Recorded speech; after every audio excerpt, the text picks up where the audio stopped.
আসসালামু আলাইকুম প্রিয় ভিউয়ার্স। আজকে আমি আপনাদেরকে একটা ট্যাবলেট সম্পর্কে এর কাজ এবং এর ডোজ মানে এর হচ্ছে খাওয়ার নিয়ম এবং এই ট্যাবলেটটা সম্পর্কে বিস্তারিত আপনাদেরকে জানাবো। তাহলে চলুন ভিডিওটি শুরু করা যাক। এটা হচ্ছে ইনসেপ্টা কোম্পানির একটা ওষুধ, নাম হচ্ছে ফ্লেক্সিফেন 10। এটার জেনেরিক নাম হচ্ছে, এই যে আপনারা ছোট করে লেখা দেখতে পারতেছেন, বেকলোফেন। এটা হচ্ছে এটার জেনেরিক নাম। তো এই ফ্লেক্সিফেন ট্যাবলেটটা খায় হচ্ছে মাসল স্পাজম হলে, মাসল ক্র্যাম্প করলে, স্পাইনাল কর্ড ডিজিজ হলে, তারপরে আপনার ঘাড়ের মাসল স্টিফ হলে, ঘাড়ে ব্যথা হলে এবং শরীরের যে কোনো মাসলে যদি আপনার স্পাজম হয় তাহলে এই ট্যাবলেটটা খাওয়ানো হয়।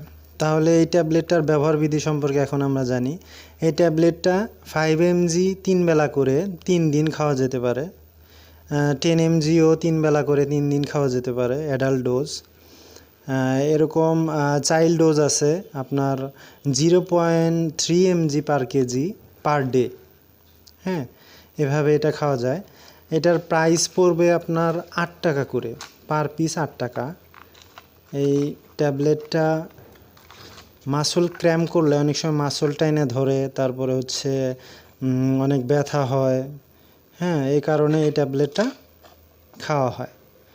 তো এর সাইড ইফেক্ট বলতে কিছু সাইড ইফেক্ট তো অবশ্যই সব ওষুধেই থাকে, এরও এটা ব্যতিক্রম নয়। যেমন ড্রাউজিনেস, তারপরে হচ্ছে আপনার উইকনেস, মাসল পেইন, ফ্যাটিগ, এগুলা এই সমস্ত হয়। এর বাংলা হচ্ছে মানে বমি বমি ভাব, মাথা ঘুরাইতে পারে, তারপর হচ্ছে দুর্বল লাগতে পারে, এরকম আর কি।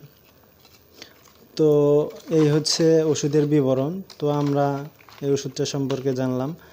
তো ভিউয়ার্স, এই ওষুধটা সম্পর্কে যদি কারো কোনো কিছু জানার থাকে তাহলে অবশ্যই কমেন্টসে জানাবেন, এবং পরবর্তী কোনো ওষুধ সম্পর্কে জানতে চাইলে অবশ্যই কমেন্টস করে আমাকে জানাবেন, এবং আমার ভিডিওটি অবশ্যই ভালো লাগলে আমার চ্যানেলটি সাবস্ক্রাইব করবেন। আসসালামু আলাইকুম।